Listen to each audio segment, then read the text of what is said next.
নমস্কার, মেঘনা news bulletin থেকে মেহরাজ সঞ্জয়। আজকে একটা বিশেষ গুরুত্বপূর্ণ বিষয় নিয়ে কথা বলছি। এই যে বর্ধমান শহরের যে ওই কার্জন গেটের অপোজিটে যে পশু হসপিটালটা রয়েছে, সেটা কেন সারাক্ষণ খোলা থাকবে না? হসপিটাল তো, হাসপাতাল যেমন বর্ধমান হসপিটাল, সেই রকম হসপিটাল সবসময় কেন খোলা থাকবে না?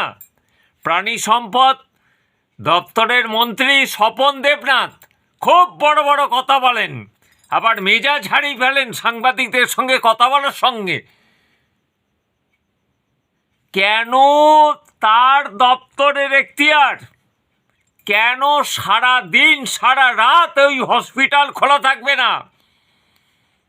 এটা কি মমতা বন্দ্যোপাধ্যায় জানেন? জানেন না, তিনি ওয়াকিবহালই নন। আর এই মন্ত্রীও ওয়াকিবহাল নাকি আমার জানা নেই। প্রচুর দুর্নীতি হয় এই হসপিটালে, এটা সারাদিন খোলা রাখা উচিত। কেন থাকবে না একটা হসপিটাল, পশু হসপিটাল?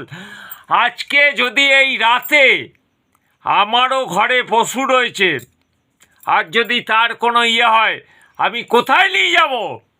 প্রশ্ন রাখলাম এই তৃণমূল সরকারের এই স্বপন দেবনাথের কাছে, আবার এই খোকন দাসের কাছে যে সাংসদ, তার কাছেও। কোনো জবাব আছে? কোনো জবাব তাদের কাছে নেই, কারণ তারা এ বিষয়ে অপদার্থ।